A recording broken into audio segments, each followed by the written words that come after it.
Saudações, companheiros e companheiras. Meu nome é João Pedro e vocês estão assistindo ao canal Rompendo com Velhas Ideias, um canal que tem por objetivo trazer análises sobre política, economia, filosofia, questões da atualidade, tudo sob o ponto de vista da ideologia científica do proletariado, o marxismo. Companheiros, hoje nós traremos aqui em nosso vídeo uma análise e uma posição do proletariado em torno da contra-revolução da União Soviética, particularmente especificada no período histórico das grandes depurações e os processos de Moscou. Esse período, esses acontecimentos que são tão atacados pela historiografia burguesa, faremos aqui uma ampla desmistificação de terreno e colocar cabalmente a posição dos revolucionários e democratas de todo mundo sobre essa questão, a posição correta sobre esse problema. Mas para iniciarmos uma exposição sobre a grande depuração, sobre esse período inicial de contra-revolução na União Soviética, é importante que a gente coloque aqui a nossa posição sobre a própria União Soviética e a grande Revolução Socialista de Outubro, para que os companheiros possam compreender sobre o que exatamente estamos tratando. Em 25 de outubro de 1917, 6 de novembro, pelo calendário ocidental, o proletariado russo, sob a direção do Partido Comunista Bolchevique da Rússia e sob a chefatura do grande camarada Lenin, ousou assaltar os céus, ousou escalar as alturas e construiu a primeira experiência vitoriosa de ditadura do proletariado na história da humanidade. O primeiro governo socialista. E ao fazer isso, longe de representar apenas uma de inúmeras revoluções, marcou o fim da era das revoluções burguesas e o início da era das revoluções proletárias. Uma nova grande era de revoluções por todo o planeta.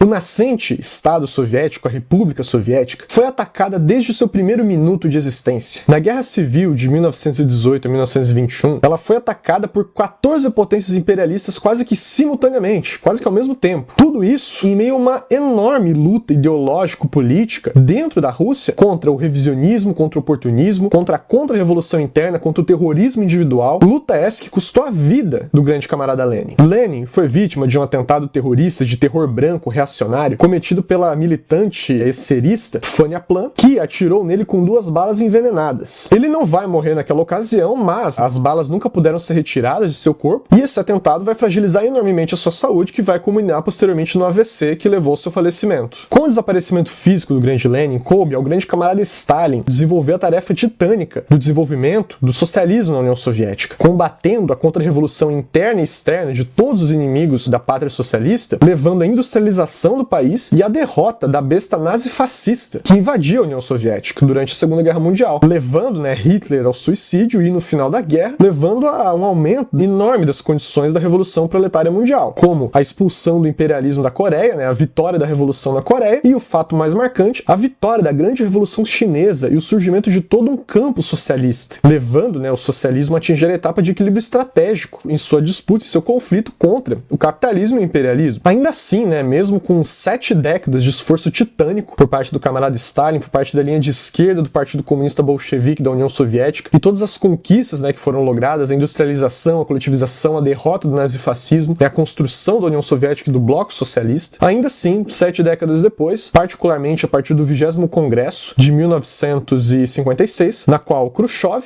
através de seu revisionismo, através de seus 2 todos e 3 pacíficos, iria restaurar o capitalismo na União Soviética e causar uma grande fissura, uma grande cisão no movimento comunista internacional e que gerará sérios danos a toda a classe operária no planeta. O revisionismo moderno, entretanto, esse processo que surge da restauração capitalista da União Soviética, ele não é fruto unicamente da cabeça de Khrushchev. Na verdade, toda essa tendência, ela vai se expressar particularmente ao final da primeira grande era da Revolução Proletária Mundial e vai demonstrar justamente os seus sinais de esgotamento. Dado o amadurecimento das condições na época, não coube ao proletariado soviético, a sua direção e o próprio camarada Stalin a resolver cabalmente as novas questões e os novos problemas colocados, que demandavam justamente o desenvolvimento ideológico. Particularmente, o problema da restauração capitalista, ou seja, o problema do proletariado se armar para conjurar a restauração capitalista em países socialistas, de manter o poder político do proletariado em luta de classes contra a burguesia sob o próprio país socialista. E que, por sua vez, conjurando essa restauração, levaria o mundo inteiro a transitar para o luminoso comunismo. A resolução dessa questão de forma cabal só será feita através da grande revolução cultural proletária na China. Revolução essa chefiada pelo presidente Mao Tse-tung, dirigida pelo Partido Comunista da China e sua linha de esquerda, que vai resolver, como eu comentei, o problema da restauração capitalista nos países socialistas e vai brindar ao mundo, vai brindar a Revolução Proletária Mundial, o maoísmo, enquanto a terceira, nova e superior etapa do marxismo. Esses temas, entretanto, eles são tópicos para outros vídeos, alguns dos quais eu já tratei aqui do canal, outros ainda não, com devido rigor teórico, mas que eventualmente nós iremos tratar aqui no nosso canal. O tema desse vídeo é sobre o processo de contra-revolução e tentativas de restauração do capitalismo na União Soviética, até o período da preparação contra a agressão nazifascista na União Soviética e a Segunda Guerra Mundial. Porque a história nos mostra que sempre em períodos em que antecedem grandes transformações sociais nos países socialistas, grandes transformações sociais no contexto do desenvolvimento da Revolução Social, da Revolução Socialista, é que ocorrem as maiores lutas e batalhas ideológicas e políticas. Lutas entre a esquerda e a direita, dentro de partidos comunistas, que por sua vez, em determinados contextos, tomam contornos de guerras civis mesmo, de enfrentamentos armados diretos. E todas essas lutas ideológicas políticas, elas nos trazem importantes lições para o proletariado internacional, para a Revolução Proletária Mundial, e demonstram, como o camarada Stalin cumpriu fundamentalmente, o problema da transformação socialista, da construção do modo de produção socialista e da ditadura do proletariado na Rússia, na União Soviética, após a morte do grande mestre Lenin. Então, para isso, para a gente abordar essas lutas ideológicas, as suas implicações e o que correspondem para a Revolução Proletária Mundial, a gente vai estar tratando principalmente de lutas ideológicas políticas que se deram na época, entre marxismo e revisionismo, entre Stalin, a linha de esquerda do Partido Comunista Bolchevique da União Soviética, e a linha direita desta, que em diversos momentos vão transbordar para ações contra-revolucionárias, ações terroristas contra o nascente Estado Soviético, contra a pátria socialista, e o contra-ataque por parte da ditadura do proletariado contra essas tendências sabotadoras e terroristas. Esses fenômenos, eles vão desembocar no que ficou conhecido como a Grande Depuração, ou os processos de Moscou, ou como a reação mundial gosta de falar, os grandes expurgos. A gente vai estar dedicando um espaço especial para desmistificar muito bem esses eventos, demonstrando que todas essas mentiras que se contam sobre esses eventos, de que seria uma repressão desenfreada contra opositores de Stalin e que não seria uma ação de fato de contra-revolução armada contra o regime soviético, são de fato mentirosas, dado a ampla gama de evidências da ação contra-revolucionária terrorista daquelas figuras. Em particular, a figura de Leon Trotsky, o antigo bolchevique tardio, vamos demonstrar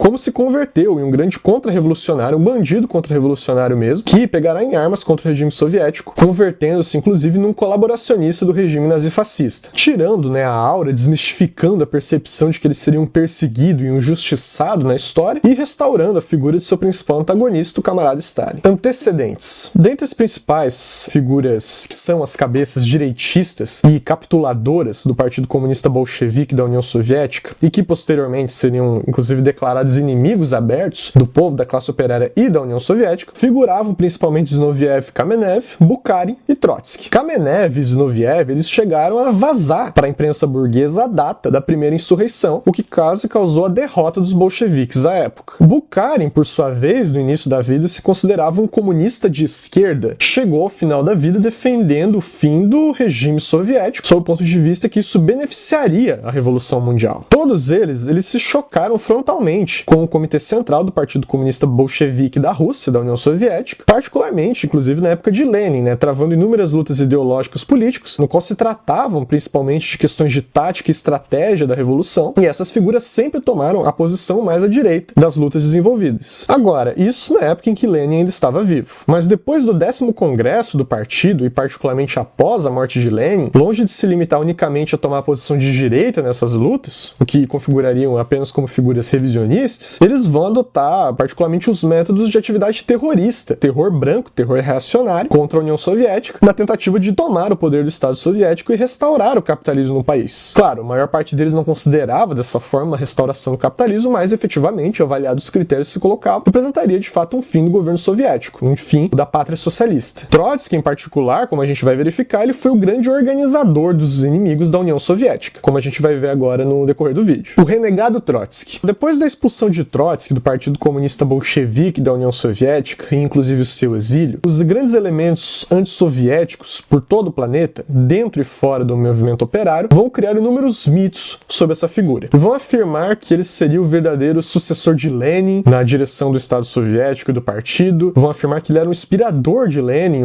um dos seus camaradas mais próximos, um grande amigo, seria também o fundador do Exército Vermelho, entre inúmeras outras questões. Nesse sentido, a gente vai ver que nessa época vai confluir os interesses de Trotsky e os interesses de toda a reação mundial imperialista contra a União Soviética. O primeiro, na sua ambição individualista e egoísta, em comprovar de uma vez por todas a sua tese de revolução permanente, que nunca foi possível de ser verificada na prática, acreditando ser o maior homem na Rússia e acreditando que isso levaria ao desenvolvimento da revolução na Europa. Já os segundos, os países imperialistas, porque precisavam urgentemente retomar os seus negócios na Rússia e conjurar o processo revolucionário que lá se desenvolvia, bem como conjurar a Revolução mundial como um todo. Nessa convergência entre interesses dos trotskistas, de Trotsky e dos países imperialistas, vão se juntar em determinados momentos nazistas, alemães, fascistas italianos, fascistas japoneses, franceses, espanhóis, vão se juntar inclusive espiões ingleses e americanos, como a gente vai poder verificar. Tudo isso, né, em nome dessas teses, desse mito em torno de Trotsky, em conjurar agora, né, o poder soviético e a revolução que se desenvolvia na Rússia. Depois da morte de Trotsky, né, que vai criar nessa aura de figura injustiçada e particularmente o crescimento de todo o revisionismo e oportunismo no movimento operário, dando um grande salto, né, com um relatório secreto, entre aspas, de Khrushchev, paulatinamente degradando e difamando a imagem do camarada Stalin, ao mesmo tempo em que reabilitava todas as antigas figuras renegadas da União Soviética, Trotsky vai ser erguido, então, em torno dessa mitologia por essas diversas figuras antissoviéticas e anticomunistas de todo o planeta. Não é à toa, né, que boa parte desses materiais utilizados para difamar Stalin, para difamar a União Soviética, boa parte deles vem do próprio Trotsky, como a acusação de um Estado operário degenerado, a acusação de que o partido havia enveredado em uma enorme burocracia anti-operária, enfim, inúmeros outros mitos que o próprio Trotsky criou e que atualmente são amplamente utilizados pelo monopólio da imprensa imperialista mundial para difamar a União Soviética. Bom, então, né, para limpar e desmistificar esse terreno, vamos buscar aqui reconstruir, fazer uma nova análise sobre esses fatos históricos, trazendo, né, a verdade e tirando, né, todo esse lixo de mentiras que se ergueram. Trotsky antes de outubro. Em fevereiro de 1917, um mês antes da queda do czarismo na Rússia, Lenin vai escrever o seguinte, abre aspas, o nome de Trotsky significava fraseologia de esquerda e bloco com a direita contra as aspirações da esquerda, fecha aspas. E ainda o chamou de Judas da Revolução. Mas esse não foi o único juízo, a única avaliação negativa que Lenin fez sobre Trotsky. Vamos elencar aqui diversos que foram feitos no decorrer da Revolução na Rússia. Em 1911, Lenin afirmou, abre aspas, em 1903, Trotsky era menchevique, deixou-os em 1904, voltou ao ninho antigo em 1905, enchendo o tempo com frases ultra-revolucionárias e novamente deu as costas aos mencheviques em 1908. Trotsky plagia hoje as ideias de uma facção, amanhã as de outra, e depois olha ambas de cima, com ar superior. Tenho a declarar que ele representa unicamente a sua própria facção, fecha aspas. Ainda em 1911, Lenin reafirma, abre aspas, pessoas como Trotsky, com suas frases empoladas, são hoje muito comuns. Quem apoia o grupo de Trotsky apoia a política de mentira e enganação dos trabalhadores. É a principal tarefa de Trotsky jogar areia nos olhos dos trabalhadores. Não é possível discutir coisas verdadeiramente essenciais com Trotsky, pois ele não tem visão. Nós o consideramos apenas como um diplomata da mais modesta condição, fecha aspas. Em 1912, abre aspas, esse bloco é composto de falta de princípios, hipocrisia e frases vazias. Trotsky acoberta tudo isso com a fraseologia revolucionária, que nada custa e nada compromete, fecha aspas. Já em 1913, Lenin destacou, abre aspas, os velhos participantes do movimento marxista na Rússia conhecem muito bem a personalidade de Trotsky, e nem é agora a ocasião adequada para falarmos disso. Mas a nova geração de trabalhadores precisa conhecê-lo e precisamos falar dele. Tipos como esses são característicos como fragmentos da formação histórica de ontem, quando ainda dormia o movimento operário de massas na Rússia, fecha aspas. Já em 1914, Lenin ainda vai afirmar o seguinte, abre aspas, o camarada Trotsky nunca possuiu uma opinião definitiva sobre uma única e séria questão marxista. Sempre se insinuou nesta ou naquela brecha, entre uma divergência ou outra, oscilando sempre de um para outro lado, fecha aspas. E, por fim, terminando essa onda de citações, em 1915, Lenin ainda afirmou, abre aspas, Trotsky, como sempre, discorda em princípio dos social-chauvinistas, mas concorda com eles em tudo na prática, fecha aspas. É importante, né, ainda que fique bastante denso esse conteúdo com várias citações, mas é importante que a gente resgate isso para demonstrar como Lenin sempre foi oposição a Trotsky, que ele sempre foi um menchevique e que ficava oscilando, escondendo suas verdadeiras posições para melhor se adaptar à conjuntura daquele período, politicamente falando. Em 1903, o Trotsky ele pertencia na redação do Iskra, que era um órgão central do Partido Operário Social-Democrata da Rússia, que era editado por Lenin no seu exílio no exterior. Logo passado a divisão, né, das frações entre os mencheviques e os bolcheviques, o Trotsky, como o próprio Lenin já mostramos que afirmou, vai tomar a posição dos mencheviques. Bom, com um ótimo talento, né, para escrita, para oratória, inclusive com um certo tom dramático, o Trotsky nessa época logo vai ficar conhecido como o melhor agitador menchevique na Rússia. Em 1904, Trotsky vai acusar Lenin de querer impor um regime de caserna no movimento revolucionário e, utilizando uma linguagem muito próxima do que ele usaria contra Stalin décadas posteriormente, ele vai afirmar que Lenin representava a ala reacionária do Partido Operário Social-Democrata da Rússia. Em 1905, ele vai ganhar uma grande relevância no Soviético de Petrogrado e lá, né, ele vai aparentemente se tornar convencido de que era o destinado a liderar e a dirigir a Revolução Russa e assim ele vai destacar, né, posteriormente na sua autobiografia O Minha Vida. Abre aspas. Vim à Rússia em fevereiro de 1905. Os outros líderes imigrados não chegaram antes de outubro e novembro. Entre os camaradas russos não havia um de quem eu pudesse aprender alguma coisa. Ao contrário, eu tive de assumir o posto do meu próprio mestre. Em outubro, precipitei-me na gigantesca viragem que, pessoalmente falando, era o maior teste para minha capacidade. Tive que tomar decisões sob o fogo. Não é necessário observar que as decisões me ocorriam de modo totalmente óbvio. Senti organicamente que tinha passado os meus anos de aprendizado. Nos anos seguintes, eu iria aprendendo como um mestre aprende, não como aprende um discípulo. Nenhum grande trabalho é possível sem intuição. Os acontecimentos de 1905 revelaram em mim, creio eu, essa intuição revolucionária. Habilitaram-me a confiar nela durante minha vida posterior. Conscientemente, não posso, na apreciação da situação política como um todo e em suas perspectivas revolucionárias, acusar-me de erros graves de julgamento. Fecha aspas. Vejam que, portanto, longe de ser um conhecedor do materialismo histórico e com grande capacidade de aplicá-lo na Rússia, a gente vê que Trotsky dava muito mais atenção para sua intuição revolucionária, né? Isso demonstra pra gente justamente o idealista incorrigível que ele era desde essa época. Acreditava muito mais na sua própria intuição do que, na verdade, na ciência da ideologia do marxismo. Bom, no campo teórico, né, Trotsky já nessa época ele se opunha às teses de Lenin em torno da necessidade de uma revolução democrática na Rússia e da necessidade da formação da Aliança Operário-Camponesa e, inclusive, tomava a tese de revolução permanente de Parvus e vai difundir ela amplamente pelos seus veículos de propaganda. A gente vai esmiuçar isso melhor num corte de live que será publicado posteriormente sobre o problema do campesinato na Rússia e as posições de Trotsky e Lenin, mas aqui já fica claro sua grande oposição, né, nas visões do que constituiria o caráter da Revolução Russa. Bom, após a derrota da Revolução de 1905, vai surgir inúmeras frações, inúmeras tendências dentro do Partido Operário, né, social-democrata da Rússia, em particular tendências de caráter ultra-esquerdista e bastante sectárias, e Lenin, né, vai defender que o partido deveria se separar dessas tendências, né, para continuar a construção política revolucionária. Trotsky, nessa época, vai montar o seu quartel-general em Viena e vai fazer inúmeros ataques a Lenin, colocando-o como um candidato a posto de ditador dentro do partido, afirmando nesses termos, e defendendo, né, criar um movimento revolucionário, a imagem e semelhança deste, contrapondo-se à linha de Lenin. Trotsky vai deixar isso bem claro em uma carta a um líder menchevique, uma carta confidencial que foi publicada posteriormente, de 1913. Abre aspas. Toda a construção do leninismo está atualmente edificada sobre mentiras e contém os germes peçonhentos de sua própria desintegração. Fecha aspas. E Trotsky, né, ele vai continuar afirmando a esse seu companheiro menchevique que Lenin não passava de um explorador profissional de todo o atraso do movimento operário que existia na Rússia. Bom, nesse período, né, o Trotsky ele vai buscar juntar todas as frações que se opunham a Lenin, ao bloco bolchevique de Lenin, no que se chamou na época de Bloco de Agosto. Nesse bloco, né, o Trotsky vai se afirmar como o grande mediador do que ele chamava de uma briga de intelectuais, compreendia as frações do partido como uma briga unicamente de intelectuais e, inclusive, vai propor aos bolcheviques que deveriam se unificar ao seu bloco, estando ele a direção, estando Trotsky a direção, e Lenin vai se opor afirmando, né, de que quem estava justamente propondo a unidade era alguém que rasgava a própria unidade partidária, como era o caso de Trotsky. Bom, a realidade, o combate que os bolcheviques, sob direção de Lenin, vão impor, nessa época vai frustrar os planos de Trotsky de criar um partido trotskista com a unificação com os bolcheviques. Lenin vai dedicar uma série de artigos, uma série de textos nessa época denunciando essa intentona centrista, denunciando Trotsky como o significado histórico da luta dentro do partido na Rússia, sobre a diplomacia de Trotsky sobre uma plataforma de partidistas, a desagregação do Bloco de Agosto e vários outros. Bom, em março de 1917, o governo do Czar agora começava a ruir e Trotsky, na época, editava um jornal em Nova York junto com o Bukharin. Ele vai voltar às pressas para a Rússia revolucionária, novamente com as suas pretensões de criar um partido trotskista unificado. Ele vai conseguir aglomerar vários grupos que ele já havia conseguido unificar anteriormente. Entretanto, depois de chegar na Rússia, ele vai passar um tempo na prisão e vai encontrar um partido bolchevique muito bem forte e estruturado que estava já dirigindo a luta revolucionária na época. E aí, né, depois de 14 anos, com uma franca oposição aos bolcheviques, a fração bolchevique, posteriormente ao partido bolchevique, Trotsky vai solicitar, oportunisticamente, o seu ingresso no partido bolchevique. Como ele fez formalmente autocrítica de várias das suas ideias, como a sua concepção de unificação de mencheviques e bolcheviques, e por isso o partido vai aceitá-la novamente, ele e todo o seu grupo interregional. Bom, Trotsky, né, como era de praxe de sua conduta individualista, ao entrar no partido vai fazer uma grande entrada espetaculosa, né, e trazendo para dentro todo o séquito colorido de esquerdistas dissidentes que estavam sob sua direção. Como Lenin observou na época de uma maneira humorística, abre aspas, era como se chegasse a um acordo com uma grande potência, fecha aspas. Toda essa trajetória que a gente narrou derruba completamente o mito de que Trotsky era o maior camarada de Lenin, o seu amigo e camarada de armas mais íntimo, além do melhor e um dos maiores bolcheviques da época. Ele era, sim, dado a sua estadia no exterior, muito conhecido pela sua capacidade intelectual, pelos seus discursos muito bem feitos, pela sua capacidade agitativa, de dramalhão russo, que ele tinha bastante. Agora, isso era distinto da imensa maioria dos bolcheviques, que eram revolucionários abnegados e muito discretos, cuja maioria morreu de forma até desconhecida. Boa parte deles, anônimos, abnegados, morriam muitos jovens, logo iam para prisões, para os desterros, e portanto eles não tinham todo esse reconhecimento que o próprio Trotsky tinha por ficar no exterior. Muitos desses,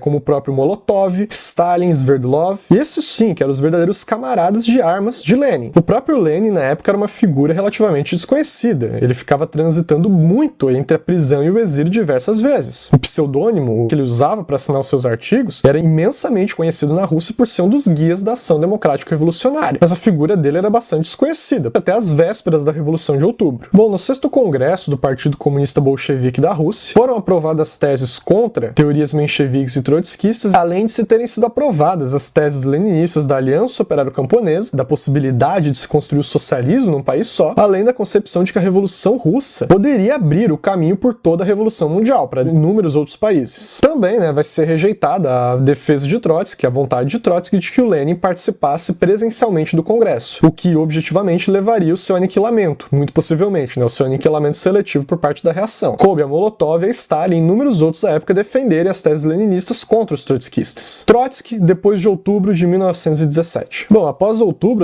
já com o poder conquistado pelos bolcheviques, Trotsky vai criar o seu grupo, que ficará conhecido como oposição de esquerda. Para além dele, Bukharin será o líder de um dos grupos conhecidos como comunistas de esquerda, e Zinoviev, que vai dirigir uma seita que ele criou, que eram conhecidos como zinovievistas. Numa relação de coluna e pugna, esses três grupos, disputando em alguns aspectos e colaborando em outros, vão compartilhar entre si as suas afãs de poder, e suas ambições políticas dentro do partido e do Estado. Bom, os companheiros de Trotsky na época eram principalmente Yuri Piatakov, que era filho de uma família rica ucraniana na Europa, Karl Radek, Nikolai Krestinsky, Grigory Sokolnikov e Cristiano Rakovsky. Todas essas figuras vão se revelar como colaboracionistas e contra-revolucionários anos posteriormente, inclusive alguns sendo muito bem pagos pelo próprio eixo no pré-Segunda Guerra Mundial. Isso a gente vai demonstrar mais pra frente nesse vídeo. Bom, o Trotsky nessa época ele vai se acercar, vai se juntar de uma gangue de homens absolutamente brutais e extremamente violentos, dos quais o próprio Trotsky se colocava como um líder. O antigo terrorista social-revolucionário Blanquin, que foi o assassino do conde Mirbach, ele vai ser o chefe da guarda pessoal de Trotsky. Em 1937, muitos anos depois, Trotsky vai descrever o seguinte sobre Blanquin, abre aspas, ele foi membro de meu secretariado militar durante a guerra e pessoalmente ligado a mim. Quanto ao seu passado, tinha ele um passado extraordinário. Foi membro da oposição social-revolucionária de esquerda e participou na insurreição contra os bolcheviques. Foi ele o homem que matou o embaixador alemão Mirbach. Eu o empreguei em meu secretariado militar e por toda parte. Quando eu precisava de um homem corajoso, Blanquin estava em minha disposição. Fecha aspas. Bom, a gente vai falar logo sobre a gravidade que foi o assassinato de Mirbach. Bom, o Trotsky na época também vai se aliar com inúmeros ex-oficiais czaristas pertencentes ao exército do czar e, inclusive, contra as advertências do partido bolchevique, vai colocar inúmeros desses como comandantes militares do Exército Vermelho. Bom, um desses ex-militares czaristas que o Trotsky vai se relacionar profundamente, particularmente em 1920, durante a campanha polonesa, será Mikhail Tukhachevsky, um militar que na época possuía inúmeras aspirações bonapartistas. A gente também vai falar bastante desse militar no decorrer do vídeo, particularmente sobre os processos de Moscou. Início da agudização da contradição. Trotsky e a paz de Brest-Litovsk. Bom, a Revolução de Outubro, como os companheiros devem saber, ela vai triunfar no ápice da Primeira Guerra Mundial. Trotsky ele era comissário exterior do governo soviético e ele recebeu instruções diretas de Lenin para que assinasse a paz a todo custo com o governo alemão. Esse tratado de paz ele ficara conhecido na época como o Tratado de Brest. Bom, isso era necessário na época, pois o povo russo na época estava sendo completamente açoitado pela fome, milhões de suas massas e seus filhos do povo estavam lá morrendo mutilados na época da Primeira Guerra Mundial. E uma das grandes reivindicações do povo era justamente a paz imediata. Não é à toa que uma das consignas de Lenin era paz, pão e terra, sendo a paz justamente conquista já nessa época da Primeira Guerra Mundial. Lenin, ele defendia a assinatura imediata desse tratado de paz, mesmo nas condições na época já desfavoráveis, para impedir que, uma vez que não se assinassem, fosse concluído em condições ainda mais desfavoráveis, o que permitiria ao governo soviético a reestruturar sua economia e a defender minimamente seu território. Era uma paz muito dura, o próprio Lenin afirmava isso, mas era necessária dado essa necessidade necessidade da época. Ou seja, era o tempo para respirar do próprio governo soviético. Bom, na primeira ida de Trotsky para essas negociações, ele vai desobedecer às ordens de Lenin e, ao invés de colocar a paz imediata, vai propor a consigna de nem paz nem guerra ao Estado-Maior da Alemanha, afirmando que não assinaria o acordo de paz, mas que iria desmobilizar o exército. E chegou, na verdade, a fazer isso efetivamente, o que Lenin teve que intervir diretamente para reverter esse quadro. Bom, o Trotsky, nessa época, ele vai se aliar abertamente aos chamados comunistas de esquerda, combatidos duramente anteriormente por Lenin, porque eles defendiam que a Rússia entrasse em guerra novamente com a Alemanha, acreditando que isso iria acelerar o processo da Revolução Alemã, os chamados aceleracionistas, como eles colocavam. E o Trotsky vai acabar defendendo essa tese também, sua aliança com esses grupos. Bom, enquanto o Trotsky ele fazia toda essa agitação de nem paz nem guerra em Brest-Litovsk, Krestinsky, um dos seus principais porta-vozes pessoais em Moscou, vai falar abertamente contra Lenin, defendendo o início de uma guerra revolucionária contra o imperialismo alemão, contra a burguesia russa e parte do proletariado dirigida por Lenin. Bukharin, na época, que estava se tornando um aliado tático de Trotsky em torno dessa questão, vai sustentar uma tese aprovada numa resolução especial no Congresso da Esquerda Comunista na Rússia na época, que afirmava, abre aspas, no interesse da Revolução Internacional, consideramos conveniente consentir na ruína do poder soviético, que atualmente se tornou puramente formal. Em 1923, Bukharin revelou que por detrás desses bastidores, durante justamente a crise de Brest-Litovsk, havia um complô, havia um plano de organização entre os oposicionistas dentro do Partido Bolchevique para derrubar Lenin na época e tomar o poder soviético. Isso Bukharin reconhecendo em 1923. Bom, ao ser repreendido por Lenin quando voltou, Trotsky vai afirmar que os alemães não se atreveriam a avançar ainda mais na Rússia. Mas apenas 10 dias depois, a Alemanha vai iniciar uma enorme ofensiva em cima do país dos sovietes, o que vai obrigar, em pouquíssimo tempo, ao governo bolchevique mobilizar inúmeros destacamentos de operários e camponeses para combater agora a invasão alemã. Nesse contexto, em 23 de fevereiro de 1918, onde os alemães serão repelidos da Rússia, Lenin vai declarar que então havia se fundado o Exército Vermelho de Operários e Camponeses. Ou seja, aqui a gente já pode desmistificar também a mentira de que Trotsky seria o fundador do Exército Vermelho. Muito pelo contrário, foi justamente os desastres diplomáticos causados por ele que foi necessária a mobilização do povo soviético, mobilização de todo o povo russo para combater a ação dos alemães na Rússia, que levou justamente à fundação do Exército Vermelho. Bom, naquele momento, naquele contexto, a verdadeira razão por trás de todas essas atitudes antipartido de Trotsky e dos comunistas de esquerda não era conhecida. Entretanto, logo no início dos anos de 1930, com o processo para desmascarar o bloco trotskista direitista antissoviético, que foi feito na época, isso bem antes do processo de Moscou, isso era início de 1930, ficou revelado que Bukharin e os comunistas de esquerda, eles estavam justamente num complô envolvido contra o governo soviético para sua derrubada. O Blumkin, que a gente afirmou anteriormente, o chefe da guarda pessoal de Trotsky, ele vai assassinar a queima-roupa, o embaixador Murdak, e a fazer isso justamente buscando criar uma guerra da Alemanha com a Rússia, buscando a derrubada do Partido Comunista do país. Bom, depois desses erros graves, é convocado o 7º Congresso do Partido Bolchevique, no qual vão ser derrotadas as teses bukharinistas e trotskistas na época. Trotsky ele vai ser retirado do cargo de comissário exterior e vai ser passado para o cargo de comissário de guerra. E a assinatura da paz foi o que garantiu a vitória na Guerra Civil posteriormente, como assinalou Lenin no Congresso. Trotsky na Guerra Civil. Em 1919 vai se realizar o Congresso do Partido Comunista Bolchevique da Rússia, no qual, como Lenin assinalou, terá como principal tese, abre aspas, saber chegar a acordo com os camponeses médios, não renunciar nem por um minuto à luta contra os kulaks e apoiar-se firmemente apenas nos camponeses pobres, fecha aspas. Essa decisão ela vai ser um profundo golpe na tese de Bukharin, que propunham o fim, a ruptura da Aliança Operário-Camponesa, dizendo que essa aliança representava a restauração capitalista no país. De fato, o que vai ser verificado é que essa aliança vai sustentar a vitória militar dos bolcheviques contra a intervenção imperialista estrangeira no país durante a Guerra Civil. Bom, após a remoção do seu cargo de comissário do exterior, Trotsky vai fazer uma autocrítica, afirmando que foi realmente correta a paz de Brest-Litovsk e,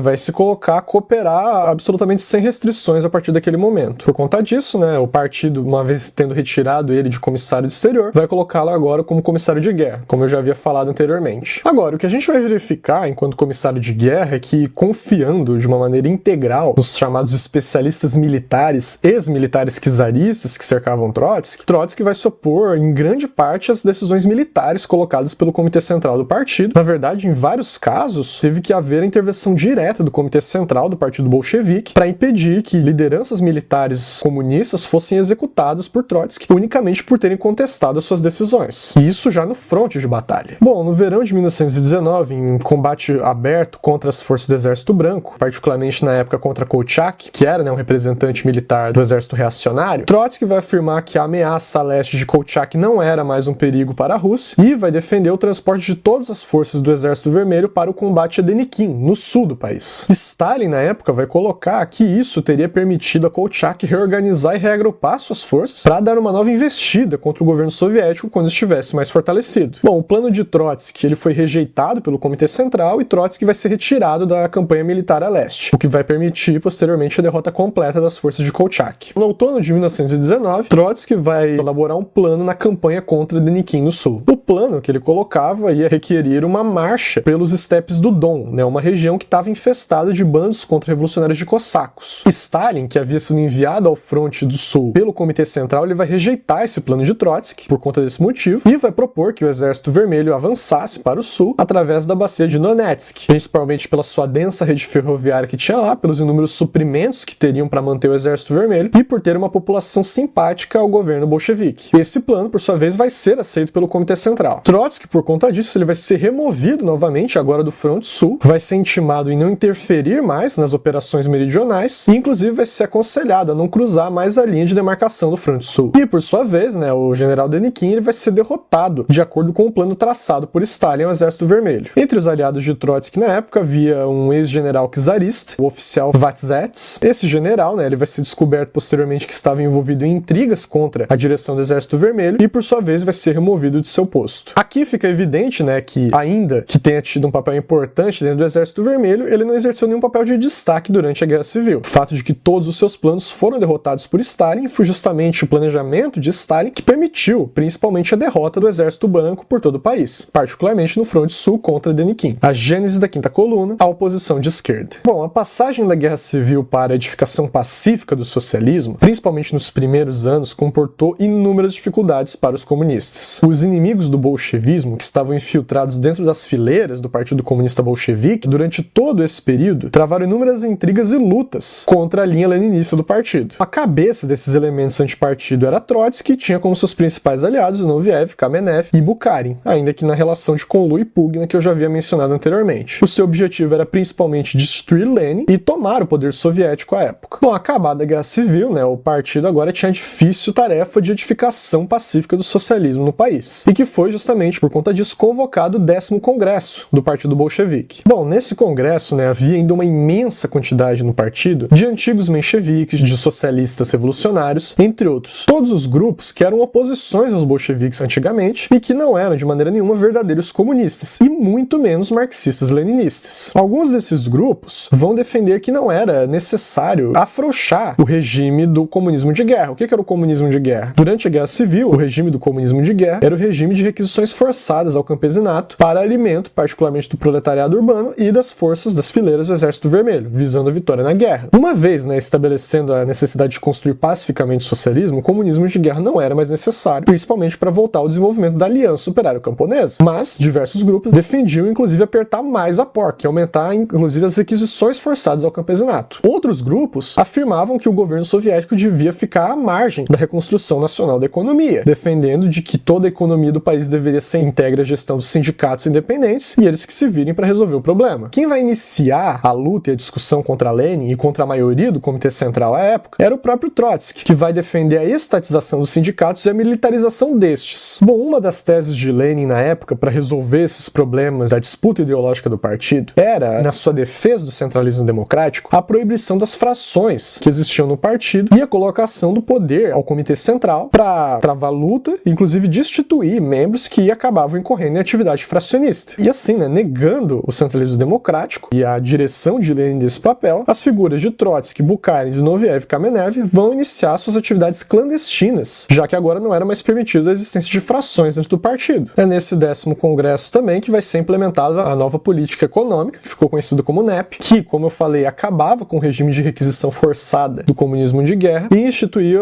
a política de imposto em espécie sobre a produção do campesinato e permitia a estes, principalmente ao campesinato médio, lhes dava liberdade de comércio para vender o seu excedente à sociedade. Isso tinha como objetivo principalmente a reestruturação da economia nacional e possibilitar as bases para a construção da propriedade, né, da economia socialista e suplantar posteriormente, né, a propriedade privada no país. E quando Lenin, né, colocava a necessidade dessa retirada temporária, ou seja, um passo atrás para dar dois passos à frente com a NEP, Trotsky, se opondo a ela, vai afirmar, abre aspas, que o Kuku acaba de anunciar o fim do governo soviético, fecha aspas. Os trotskistas e outros oposicionistas da época vão considerar que a NEP era unicamente um recuo, sem considerar que era um recuo de um passo para dar dois passos logo à frente. Eles consideravam, como era típico dos trotskistas, que a própria NEP tinha como principal objetivo o reforço da Aliança Operário-Camponesa, que estava bastante fragilizada desde a requisição forçada da Guerra Civil. Fim da NEP e a luta contra o bloco trotskistas e novievista. Bom, dada a sucessão de fatos históricos, em 1922 Lenin vai adoecer enormemente. No 11º Congresso do partido ele já não vai, mas está intervindo diretamente, ainda que continuasse trabalhando, particularmente nas suas últimas obras que foram escritas. Stalin vai ser eleito secretário-geral do partido e vai dar início à continuação do trabalho que Lenin havia empreendido anteriormente. Bom, nessa época, Lenin, com a saúde já frágil, Trotsky vai aproveitar novamente para formar as suas atividades fracionistas. Ele vai reunir boa parte dos antigos grupos de oposição e das frações que existiam, no caso os próprios trotskistas, a oposição de esquerda, a oposição operária, os chamados centralistas democráticos, também era o nome de uma fração, e vão formar a Declaração dos 46 Oposicionistas, que era uma plataforma oposicionista contra a linha de esquerda do Partido Bolchevique. Essa plataforma, uma das suas principais propostas, era a liberdade de frações dentro do partido, ou seja, um chamamento contra o centralismo democrático e a luta de frações que Lenin já havia colocado desde o 10º Congresso do partido. Além, de profetizar que sem a liberdade das frações haveria uma grandiosa crise econômica no país e a derrocada do poder soviético. Bom, Lenin, o grande chefatura da Revolução Bolchevique, Lenin, ele vai desaparecer fisicamente em 1924 e, dado isso, o nível das lutas ideológicas políticas, a luta de duas linhas em torno da construção do socialismo, vai aumentar significativamente a partir desse ano, a partir desse fato. Nessa época que vai se elevar enormemente a contradição, chegando a um nível antagônico entre Trotsky e o Partido Comunista, particularmente com a linha de direção de Stalin. Stalin esse, como a gente já verificou, sempre foi partidário das posições de Lenin no partido. Em 1924, Stalin vai acusar Trotsky de querer substituir o leninismo pelo trotskismo, e isso vai colocar a necessidade de desenvolver, de fundamentar a teoria marxista-leninista, de definir o marxismo-leninismo propriamente, enquanto estratégia e tática da Revolução Proletária Mundial. O marxismo na época do imperialismo, contrapondo a noção de que era apenas mais um marxismo russo. Abre aspas. Mas daí se concluiu que a teoria leninista da ditadura do proletariado não é uma teoria exclusivamente russa, porém uma teoria obrigatória para todos os países. O bolchevismo não é um fenômeno exclusivamente russo. O bolchevismo, disse Lenin, é um modelo de tática válida para todos. Fecha aspas. Bom, de tal forma, que vai se conformando, se consolidando na União Soviética, o marxismo-leninismo, o pensamento Stalin, sendo o pensamento Stalin a aplicação criadora, do marxismo-leninismo para a realidade da Rússia, e para a Revolução Mundial, o marxismo-leninismo aporte de validez universal do camarada Stalin para todos os partidos comunistas do mundo, sendo esses os aportes de Stalin para a Revolução Mundial. Bom, a 13ª Conferência do Partido Comunista Bolchevique da União Soviética vai ratificar a condenação do trotskismo enquanto tendência ideológica e vai reafirmar as posições do camarada Stalin em torno do marxismo-leninismo. Isso também vai ser reafirmado no 13º Congresso do partido. Além disso, a própria Internacional Comunista, na época o Partido Comunista Mundial, vai ratificar essas posições. Com 748 votos de apoio, o camarada Stalin será reconduzido ao cargo de secretário-geral do partido, ao passo que a proposta de Trotsky, dele mesmo ser conduzido ao cargo, será flagrantemente derrotada. Mesmo Zinoviev, Kamenev, Bukharin, eles vão votar por Stalin nessa época, tal era tão evidente o fato da sua vitória naquele contexto. Isso, como devemos destacar, foi se dado através de principalmente uma luta franca, aberta, ideológica, por parte de Stalin contra as tendências trotskistas e não por formas burocráticas de partido ou de sabotagem das eleições, como os trotskistas acusam até os dias de hoje e não apresentam prova nenhuma sobre essa questão. A guerra secreta e a colaboração com o Reich. Bom, a oposição de esquerda, ela vai começar a atuar de forma aberta e secreta. Atrás dos bastidores das disputas do poder vão se realizar diversas pequenas conferências de frações que participaram Trotsky, Bukharin, Zinoviev, Radek, Piatakov, dentre outros, e que vão delinear na época a estratégia e tática das ações por parte da plataforma oposicionista. Já em 1923, esse movimento subterrâneo ele tinha construído uma extensa rede logística e bastante poderosa na época. O próprio filho de Trotsky, ele vai se tornar um contra-revolucionário nesse período. Trotsky, entretanto, ele vai além do trabalho conspirativo na Rússia soviética. Ele vai, já desde essa época, iniciar suas relações escusas com potências estrangeiras imperialistas. No inverno de 1921-1922, o líder trotskista que já mencionamos, o general Krestinsky, ele vai se tornar um embaixador soviético na Alemanha nesse período. Krestinsky vai visitar nessa época também o general Sekt, que era o comandante da guarda do Reich. Ele foi,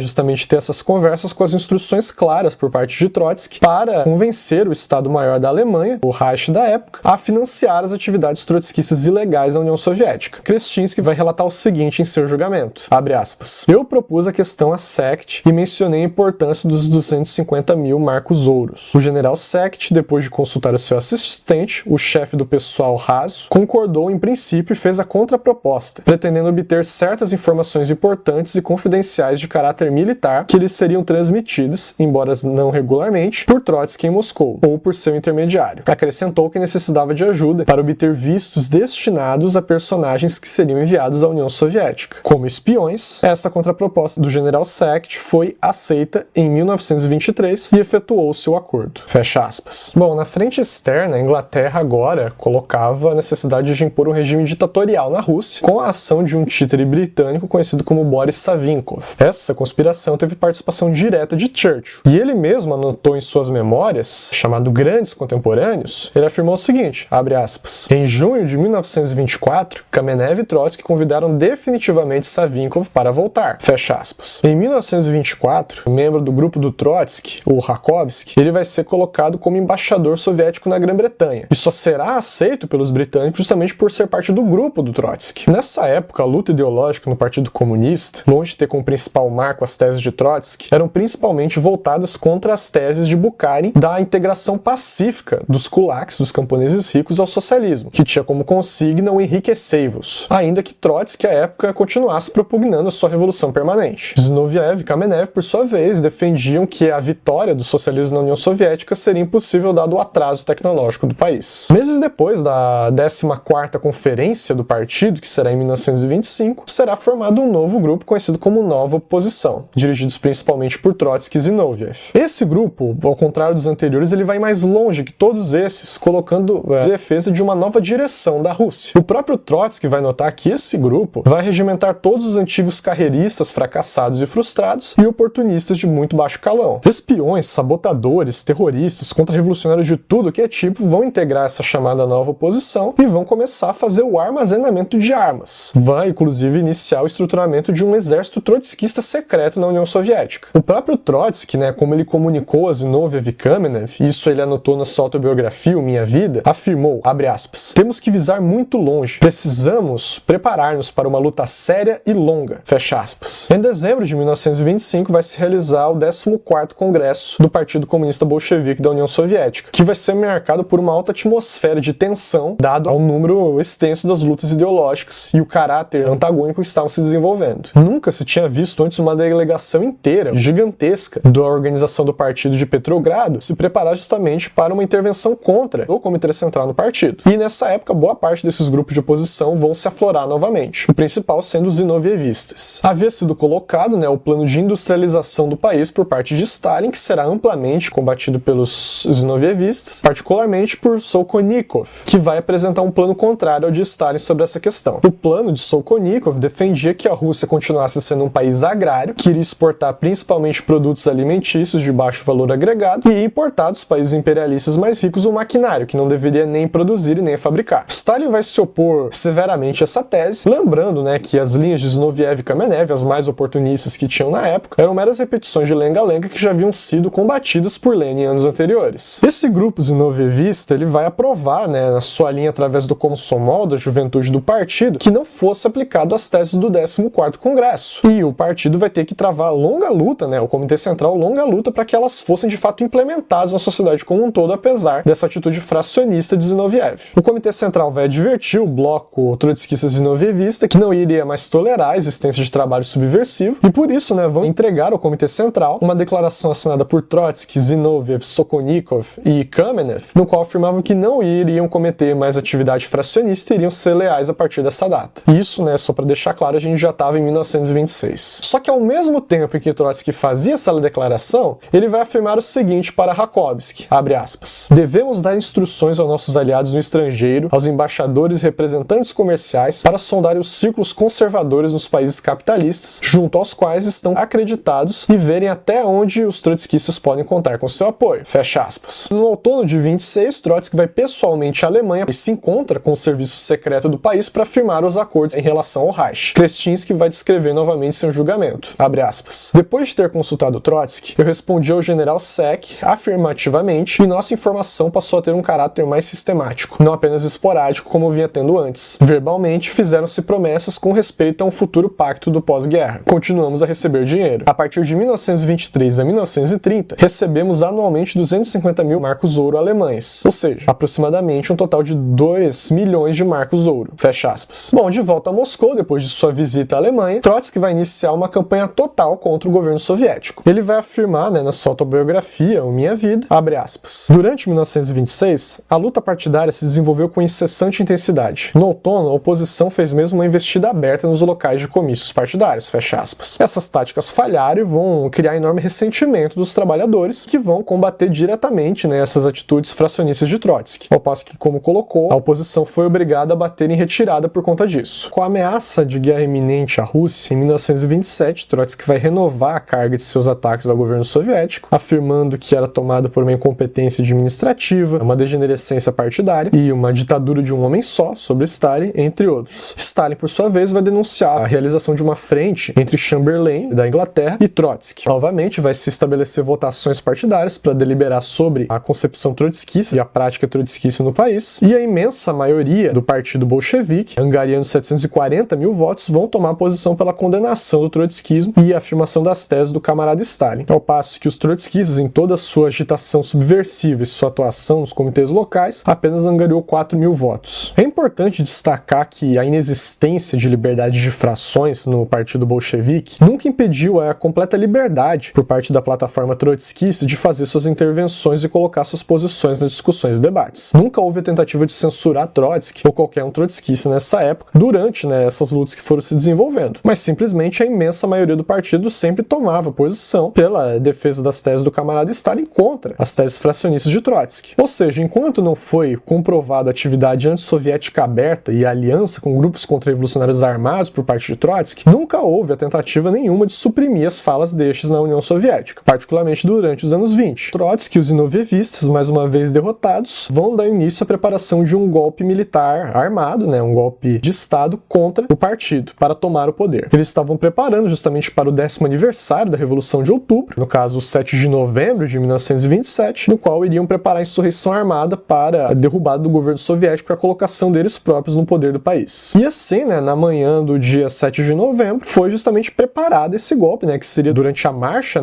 operária, a tentativa de organizar um protesto contra o governo para fazer a insurreição, com amplo apoio dos setores trotskistas no exército, que foram assegurando posições chaves para conseguir efetivar essa insurreição. Durante a marcha, foram lançados dos topos dos prédios vários panfletos trotskistas, colocando a necessidade de formação de um novo governo, e pequenos grupos trotskistas dentro da manifestação começaram a irromper com consignas de insurreição armada, agitando estandartes e cartazes. Foram completamente escorraçados pelos trabalhadores durante a manifestação e foram expulsos da mesma. O que ficou claro é que essa tentativa de insurreição não passou de uma baderna que não deu certo porque foi repelido pelo proletariado russo. Dado essa ação, verificado que de fato se tratavam de grupos trotskistas, os antigos membros da guarda militar de Trotsky foram presos e apanhados imediatamente. Kamenev e Piatakov foram presos em Moscou. O governo soviético vai dar início à busca pelos locais de armas, e vão irromper nos locais onde estavam guardadas as armas dos trotskistas para o golpe de Estado. Zinoviev e Radek foram presos em Leningrado, onde era sua maior base de apoio, onde tinham planos para iniciar o golpe que deveria se instalar nesse dia. Um dos companheiros de Trotsky, o diplomata Joff, que à época estava no Japão, se suicidou. Em muitos lugares, os trotskistas foram presos, foram encontrados juntos com antigos oficiais czaristas, terroristas e seristas e inúmeros grupos contra-revolucionários conhecidos. Trotsky e Zinoviev serão expulsos do partido e Trotsky será exilado também do país. No 15º Congresso do Partido Comunista, se ratifica, portanto, a expulsão de Trotsky e Zinoviev do partido, e isso coloca uma grande depuração em todo o grupo trotskista que integrava o partido bolchevique, como Radek, Preobrajinsky, Rakovsky, Piatakov, Serebriakov, Smirnov, Kamenev, Safaroga, Smilg e todos esses grupos oposicionistas ligados aos trotskistas. A maioria desses vão se revelar contra-revolucionários e sabotadores posteriormente, que serão julgados e fuzilados durante os processos de Moscou quase 10 anos depois. Só que que ainda assim, pouco tempo depois de ter sido descoberto essa tentativa de golpe militar, comprovadamente descoberta, e terem sido expulsos esses grupos trotskistas, boa parte desses membros expulsos vão ser aceitos novamente nas fileiras do Partido Bolchevique, como destacou o compêndio da história do partido da União Soviética. Abre aspas. Algum tempo depois do 15º Congresso, esses antileninistas expulsos do partido começaram a entregar declarações sobre a sua ruptura com o trotskismo, solicitando a sua readmissão. Naturalmente, àquela altura, o partido ainda não poderia saber que Trotsky, Rakovsky, Radek, Krestinsky, Sokolnikov e outros tantos eram há muito inimigos do povo e espiões recrutados por serviços estrangeiros, que Kamenev, Zinoviev, Piatakov e outros já tinham estabelecido ligações com inimigos da União Soviética nos países capitalistas, com vista a uma cooperação contra o povo soviético. Por isso, as suas declarações foram recebidas com desconfiança e, para comprovar a sinceridade dos autores, condicionou a sua reintegração como militantes ao cumprimento das seguintes tarefas: a. Condenação pública do trotskismo como ideologia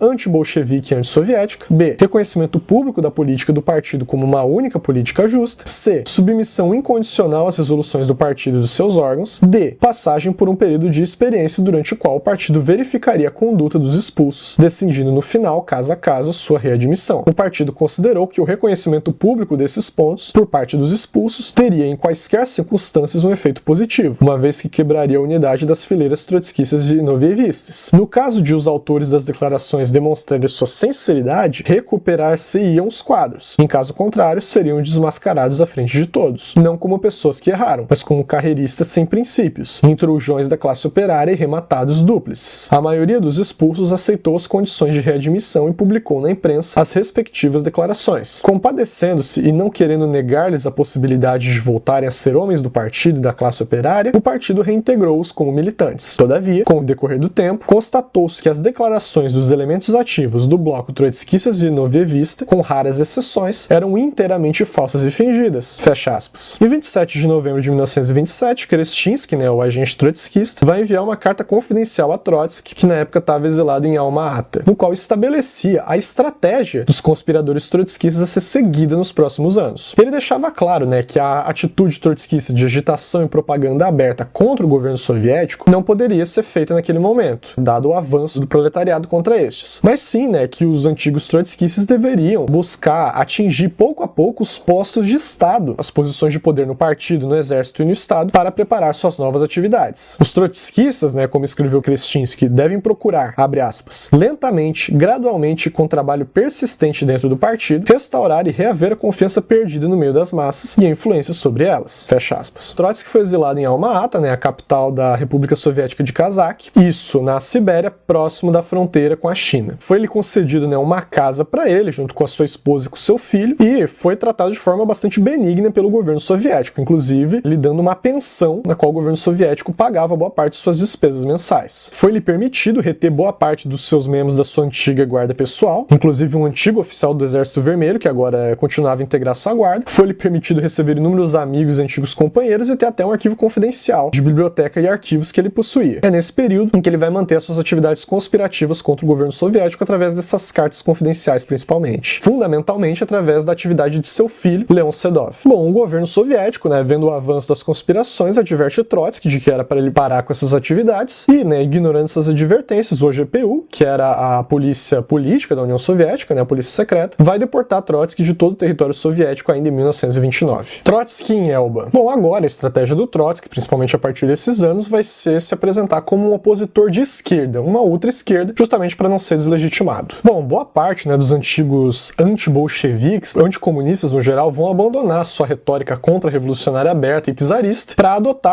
suas críticas ao governo soviético supostamente vindos da esquerda, adotando essa nova bandeira que era marcadamente trotskista. Bom, o primeiro e maior trabalho de Trotsky para introduzir essa linha antissoviética de propaganda internacional contra a Revolução Bolchevique, contra a União Soviética propriamente, vai ser a sua autobiografia semificcional, a obra Minha Vida. Bom, ela vai ser publicada com base numa série de artigos de jornais europeus e americanos. Trotsky vai se apresentar ali como um revolucionário universal, cuja obra vai ter o principal objetivo de vilipendiar e atacar Stalin em sua posição de dirigente da União Soviética. Vai se colocar como o grande inspirador e o grande organizador da Revolução Russa e que teria sido expulso do seu lugar de direito por seus adversários medíocres e asiáticos, como ele usava. Bom, se vê aqui muito do que se considera hoje como sendo verdade histórica sobre o trotskismo, sobre a figura de Trotsky, como sendo um camarada de Lenin, um camarada camarada de armas muito próximo de Lenin, da Revolução Russa e tudo mais, na verdade foram histórias inventadas por ele mesmo nessa obra e que antes sequer eram reconhecidas dessa forma. E a gente deve se perguntar, né, Trotsky sempre acusou Stalin de ser um personalista, um individualista, de ser um ditador, sendo que comunista até hoje que escreveu uma autobiografia própria, se elevando e se colocando dessa forma. Trotsky era justamente isso, um individualista, um personalista que sempre se colocou como o maior revolucionário da Rússia, mas que na prática, né, como a gente demonstrou aqui com base em documentos e vários fatos, nunca teve, né, esse papel, pelo contrário, sempre foi anti-bolchevique, tornando-se ali o camaleão que mudava suas posições de acordo com a conjuntura política mais aprazível a si mesmo. O livro Minha Vida ele vai ser amplamente utilizado pela reação mundial para difamar a União Soviética. Os fascistas japoneses vão colocar esses livros, né, nas mãos dos prisioneiros comunistas chineses, particularmente, para que vissem como a Revolução Soviética foi traída e capitulassem, né, perante o processo revolucionário. A Gestapo também vai usar esse livro junto aos prisioneiros alemães da mesma forma. Mas, né, o Minha Vida foi apenas a primeira das obras antissoviéticas que Trotsky queria publicar. Depois desse veio a Revolução Traída, a Economia Soviética em Perigo, o fracasso do Plano Quinquenal, Stalin e a Revolução Chinesa, a Escola de Falsificação de Stalin e inúmeros outros livros que tinham unicamente o ponto de vista de difamar a Revolução Soviética e que vão aparecer sob as mais espalhafatosas manchetes em tudo que era jornal na Europa e nos Estados Unidos. Bom, aqui, né, só para trazer alguns exemplos dessa propaganda antissoviética e os apelos de Trotsky para a derrubada do regime soviético que ele fez durante esses anos. Abre aspas. As crises políticas convergem para a crise geral que está avançando. O assassinato de Kirov em 1935. Dentro do partido, Stalin colocou-se acima de toda a crítica e do Estado. É impossível deslocá-lo, a não ser pelo assassinato. Todo oposicionista se torna, ipse fato, um terrorista. Essa foi uma declaração, né, com o New York Evening Journal, que era propriedade de William Randolph Hearst, um magnata nazista, né, defensor do nazismo e um dos monopólios da imprensa americana na época. Isso em 26 de janeiro de 1937. Abre aspas. A derrota da União Soviética é inevitável no caso de uma nova guerra não provocar uma nova revolução. Se admitimos teoricamente guerra sem revolução, então a derrota da União Soviética é inevitável, fecha aspas. Isso foi o depoimento em Tribunal do México, que foi em abril de 1937. Trotskismo, zinovievismo, bucarinismo, terrorismo, sabotagem e traição. O principal,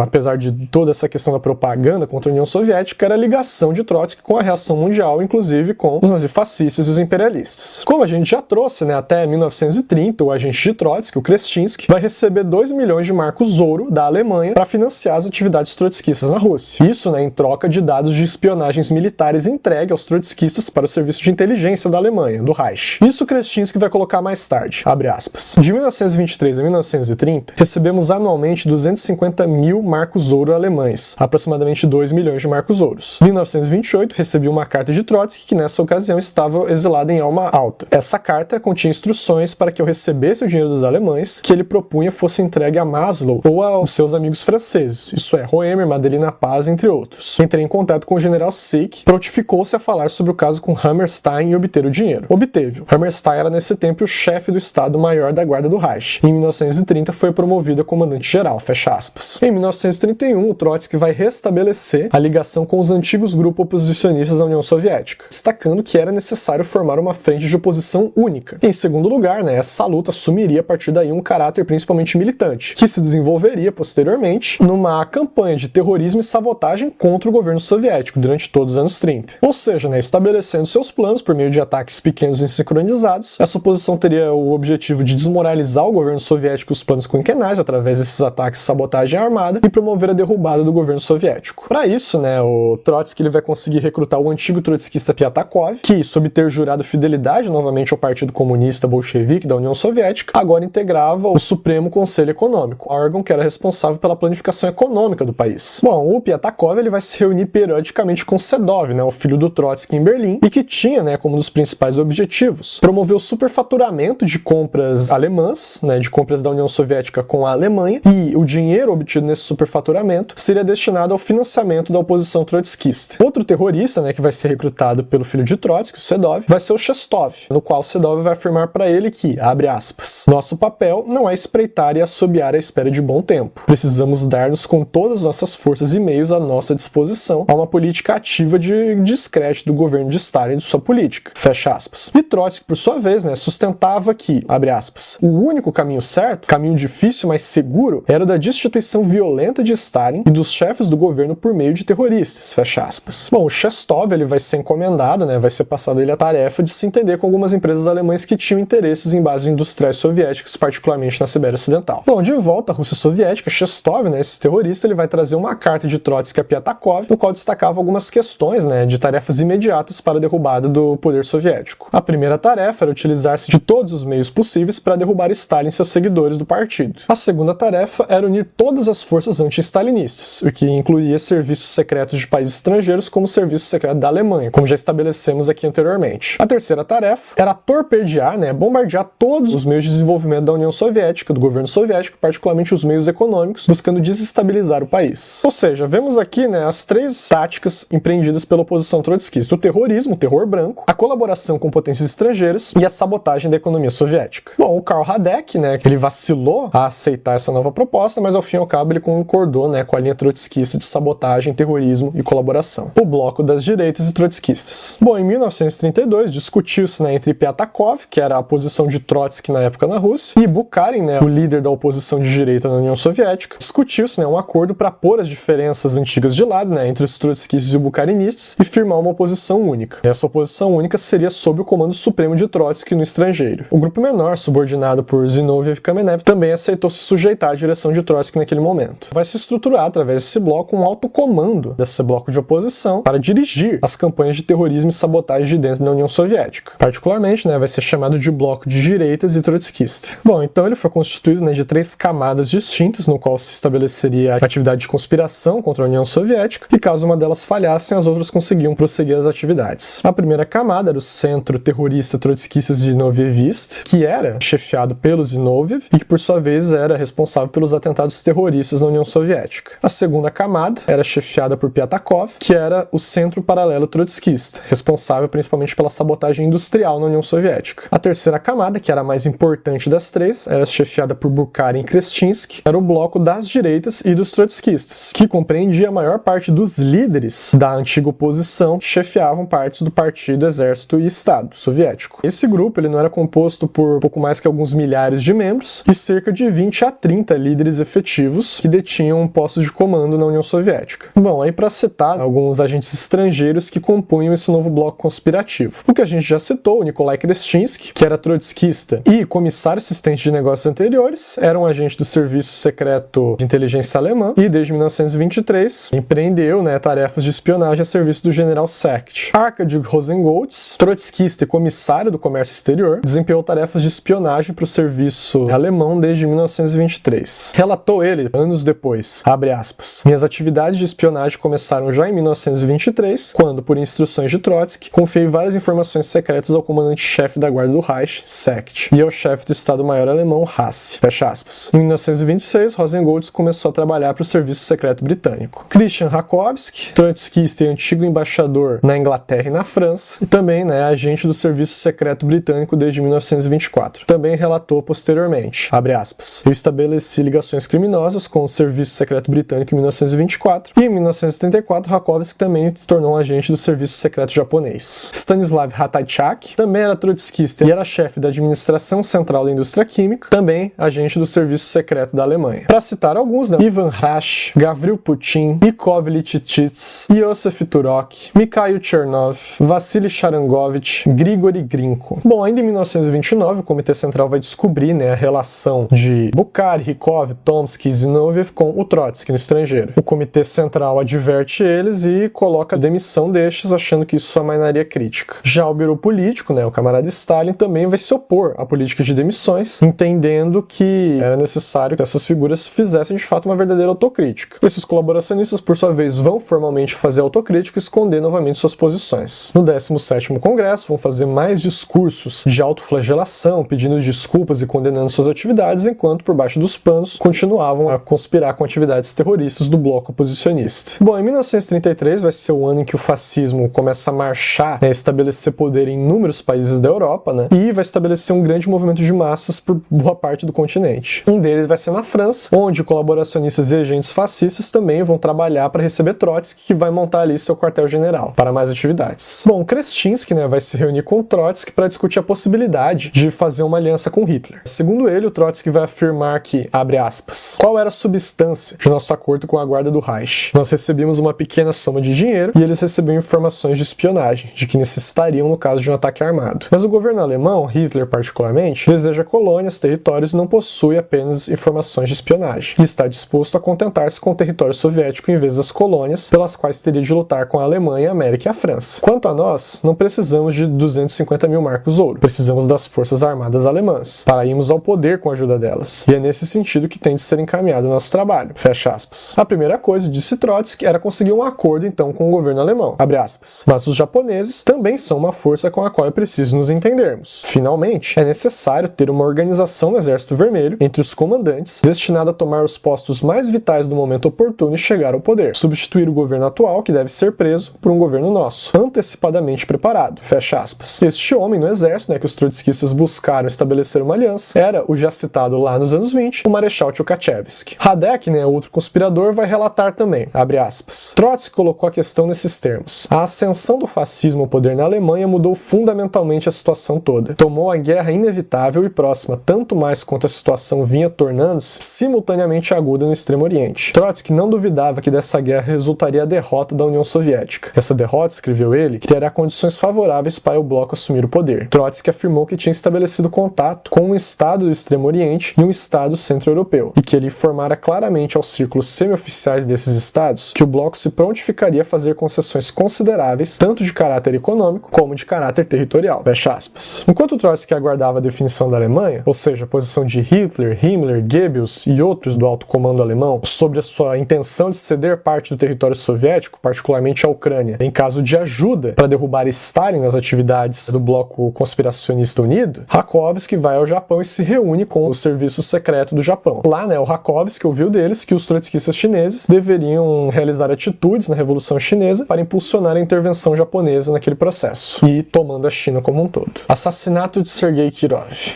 Em abril de 1934, o engenheiro soviético Boyartinov vai se dirigir ao escritório do chefe de construção nas minas vitais de uma determinada região da Rússia. Isso, para relatar que estava tendo uma série de incidentes muito esquisitos e inclusive de explosões que estavam acontecendo em regiões subterrâneas daquelas minas. Boyartinov, ele suspeitava que houvesse casos de sabotagem naquelas minas. O chefe do escritório, agradeceu a informação, afirmou que ia comunicar ao responsável por aquela questão e pediu que ele não comentasse com mais ninguém sobre aquilo enquanto não fosse feita uma investigação sobre o fato. Esse chefe, na qual essa informação foi remetida, era justamente Alexei Shestov, o espião germânico, e que era o responsável da construção daquelas minas naquela região. Poucos dias depois, Boyartinov, ele foi encontrado morto em uma vala. Ele havia sido atropelado por um caminhão que vinha a toda velocidade enquanto ele voltava do trabalho. O condutor era o terrorista Sherepukin, e esse assassinato foi pago 15 mil rublos diretamente do caixa trotskista. Em setembro de 1934, o Molotov estava também se dirigindo a uma região das minas para fiscalizar o trabalho que lá estava sendo desenvolvido. Durante o percurso até essa região, o carro capotou, deixando o Molotov gravemente ferido e todos ali também bastante feridos. O motorista, o condutor do carro, era Valentin Arnold, que era o gerente da garagem local. Ele também foi verificado depois, integrava a plataforma trotskista e estava recebendo ordens diretamente de Shestov. Bom, a lista de comunistas que deveriam ter sido assassinados pelos sabotadores terroristas trotskistas e direitistas era extensa. Tinha nomes como Joseph Stalin, Voroshilov,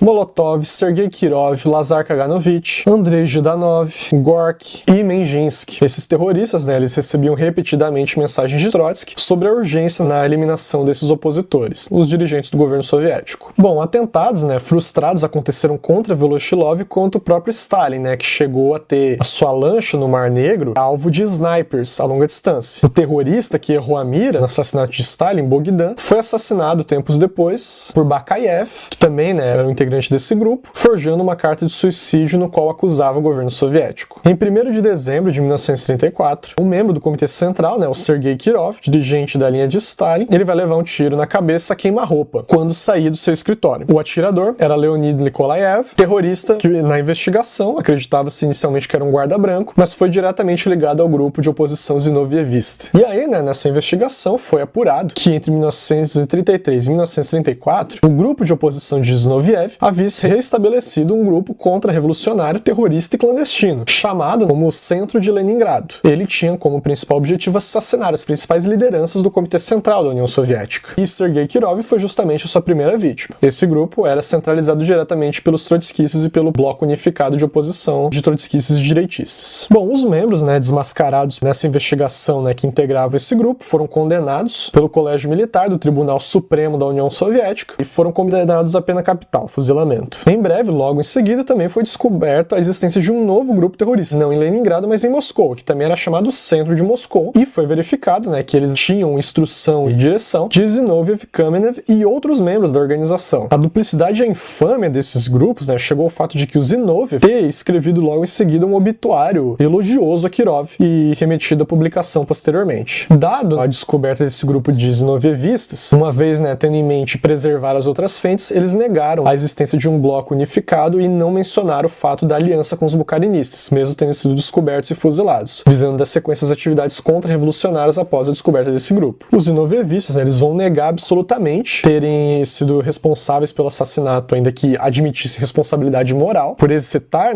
o assassinato de Kirov, e o próprio Nikolaev morreu, foi fuzilado sem ter confessado seus mandantes. Para além disso, após esse julgamento, foi descoberto a existência de um grupo unificado trotskista bucarinista. Esse grupo justamente teria ordenado o assassinato de Kirov, centralizado ele propriamente. Bukharin. Bom, na ausência de Trotsky do território russo, a responsabilidade da direção das forças remanescentes da oposição estavam passando agora temporariamente para Nikolai Bukharin. Bom, o Bukharin, que previamente se designava enquanto integrante do comunismo de esquerda, da oposição de esquerda, nessa época já vai estar bastante afiliado ideologicamente com o que se chamou posteriormente de oposição de direita, que defendia abertamente a propriedade privada da União Soviética. O Bukharin, ele acreditava que o principal fracasso do Trotsky tinha ocorrido justamente pelo fato dele agir muito precipitadamente e não ter atuado em uníssono com as outras forças antissoviéticas dentro do país. A isso, o Bukharin, ele pretendia remediar justamente com a unificação dessas forças em torno de um bloco de direita e a toda a sua atenção na luta contra o plano quinquenal soviético, que à época estava passando, dado a sua originalidade, por inúmeras dificuldades que estavam sendo enfrentadas pelo Partido Bolchevique. Bukharin vai focar então em atacar o plano quinquenal. Então, através principalmente da atuação de Rykov e Tomsky, respectivamente funcionários públicos e líder sindical, eles vão atuar ativamente no boicote ao plano quinquenal. Por detrás dos planos, o Bukharin também formulava o seu plano do que considerava o ideal para o socialismo na União Soviética. Mais tarde, para fechar essa questão do plano, Bukharin declarou, abre aspas, se meu programa devesse ser formulado, seria na esfera econômica, capitalismo de Estado, prosperidade individual, reunião das granjas coletivas, concessões aos estrangeiros, abolição do monopólio do comércio exterior e, como resultado, a restauração do capitalismo no país. Fecha aspas. Durante a coletivização socialista, no qual haverão elementos kulaks que vão se opor a ela, inclusive com resistência armada, formou-se a base de massas que necessitava Bukharin para a implementação do seu programa. Ainda que Trotsky discordasse inicialmente dos movimentos da liderança de Bukharin na oposição, pois tinha uma via mais ultra-esquerdista do que propriamente de direita, como Bukharin estava colocando, logo eles resolveram essa rivalidade e se unificaram novamente em bloco, como a gente já demonstrou. A fase pública desse bloco unido vai durar até 1929, quando o partido vai proibir, que não fazia sentido defender essas posições direitistas e manter a condição de membro do partido. Bukharin será destituído do seu cargo e as atividades desse grupo, como a gente já demonstrou, vai ser mantido principalmente através da ilegalidade. Yagoda e os médicos. Um ataque cardíaco causou a morte de Menginsky, o diretor da OGPU, que era a polícia secreta soviética. O seu posto, ele foi preenchido pelo vice-diretor da OGPU, Henri Yagoda. E Henri Yagoda era secretamente um integrante do grupo de oposição trotskista direitista. Bom, o papel do Yagoda, a sua condição de membro desses grupos, era conhecido inicialmente apenas pelos 3 líderes da organização terrorista, que no caso era Bukharin, Rykov e Tomsky. Em 1932, quando o bloco das direitas de trotskistas se formou propriamente, Yagoda conheceu também demais membros da organização, como Piatakov. Através do seu papel na OGPU, ele podia garantir que os membros direitistas não fossem presos e executados, poderiam cobrir o papel deles. Um dos exemplos disso é que ele chegou a soltar o Nikolaev, o assassino de Kirov, pouco período depois de que ele tinha sido preso, inclusive preso com armas e com um mapa do trajeto que ele teria que fazer para o assassinato, com todas as evidências, portanto. Longe das aspirações teoricamente, supostamente revolucionárias dos trotskistas, que viam em Stalin um burocrata e queriam derrubá-lo através de uma nova revolução, o Yagoda tinha ambições unicamente pessoais na sua ânsia por angariar poder político. A ideia dele era justamente tomar o poder convertendo-se em um chefe militar ditatorial, e não propriamente por qualquer motivo político como os trotskistas e os bukharinistas tinham. E claro, nessa confluência de de interesses, ele decidiu apoiar, né, e se unir aos grupos trotskistas e direitistas. Para fazer os assassinatos políticos, né, os aniquilamentos seletivos contra os dirigentes soviéticos, o Yagoda é que vai criar, né, a fórmula de utilização de intervenções médicas para produzir os assassinatos. Como ele explicou posteriormente, abre aspas, uma pessoa cai doente naturalmente, ou fica doente por algum tempo. Os que o cercam se acostumam com a ideia que acham natural de que o paciente ou morrerá ou se restabelecerá. O médico que trata do paciente quer facilitar ao mesmo os meios de recuperar a saúde. Então, o resto é questão de técnica. Fecha aspas. A primeira pessoa vítima de seu método foi justamente o diretor da UGPU, Menjinsky. Gorky, o grande escritor soviético, a despeito da sua idade, ele era muito odiado pelos trotskistas. O BC9, que era um mensageiro trotskista, relata que em 1934 Trotsky já tinha dito para ele, abre aspas, Gorky é muito íntimo de Stalin. Ele desempenha um papel excepcional conquistando a simpatia para a União Soviética entre a opinião democrática do mundo e especialmente na Europa Ocidental. Nossos antigos esteios da inteligentícia estão desatando em massa sob influência de Gorky. Daí a necessidade de Gorky ser eliminado. Transmita essa instrução a Piatakov na forma mais categórica. Gorky precisa ser fisicamente exterminado, custe o que custar. Fecha aspas. Então, né, nesse mesmo método, sob a direção de Yagoda, será assassinado o grande intelectual comunista da Rússia, Maximo Gorky, e também o seu filho, Peshkov.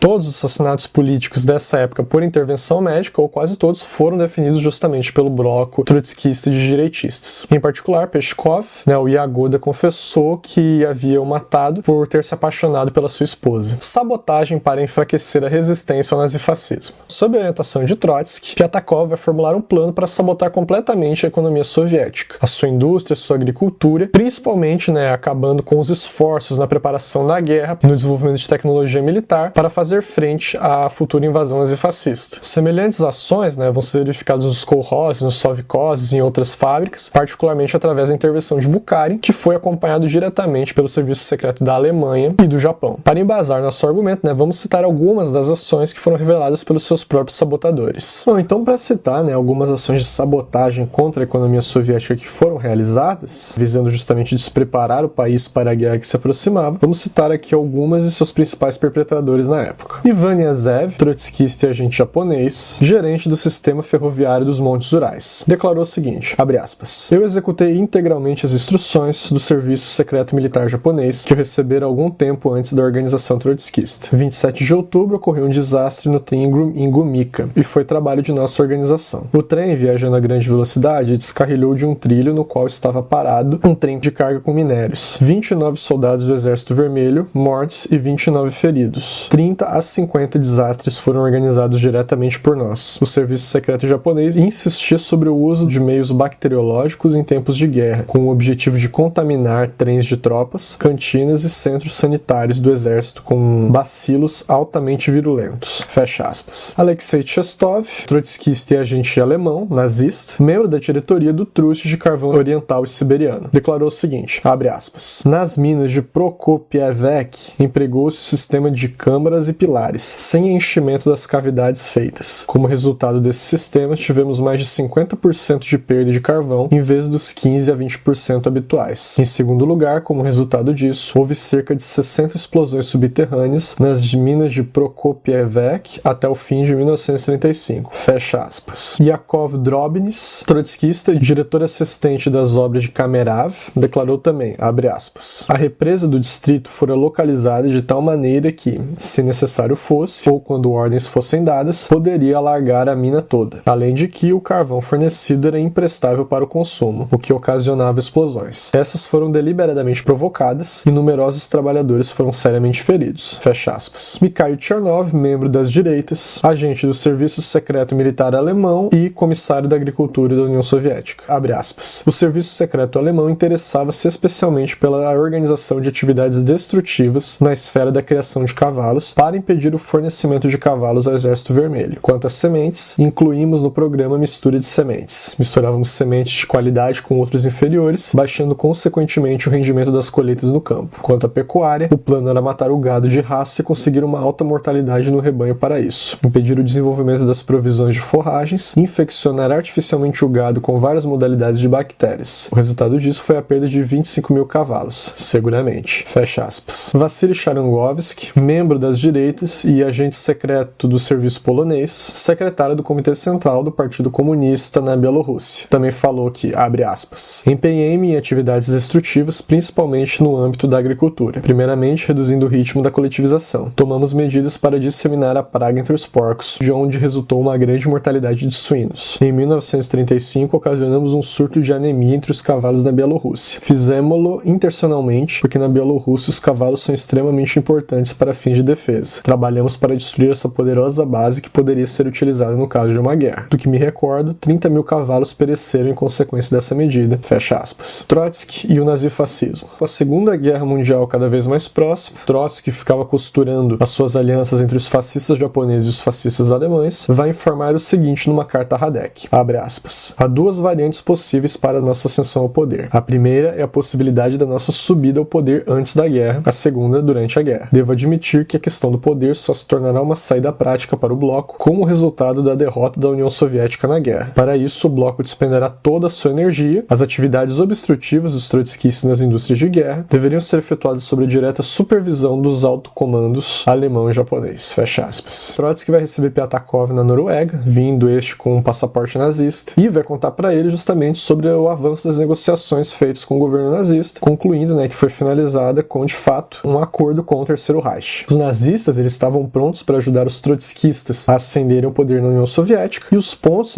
para essa ajuda seriam efetivados em 5 pontos. Ou seja, em troca da ajuda da Alemanha aos trotskistas, Trotsky concordava em, primeiro, garantir uma política geralmente favorável em relação ao governo alemão e a colaboração necessária com ele nas questões mais importantes de caráter internacional. Segundo, em concessões territoriais à Ucrânia. Terceiro, em permitir aos industriais alemães, sob a forma de concessões ou outras formas quaisquer, a exploração de empresas na União Soviética que fossem essenciais como complementos da economia alemã, ferro, manganês, petróleo, ouro, madeira, etc. 4. Criar na União Soviética condições favoráveis às atividades das empresas privadas alemãs. 5. Desenvolver, durante a guerra, extensas atividades obstrutivas nas empresas de indústria bélica e na frente de batalha. Essas atividades obstrutivas seriam efetuadas por instrução de Trotsky, com o consentimento do Estado-Maior alemão. Fecha aspas. Os processos de Moscou. Primeiro julgamento do Centro Terrorista, Trotskistas e Novievistas. Bom, em 1936, ciente da iminência da guerra que batia as portas agora da União Soviética, a ditadura do proletariado, dirigida pelo Partido Comunista Bolchevique, e lá lançar sua contraofensiva contra os blocos terroristas e sabotadores, trotskistas e novievistas e bukharinistas. A partir de agosto, todos os líderes do centro já haviam sido presos e,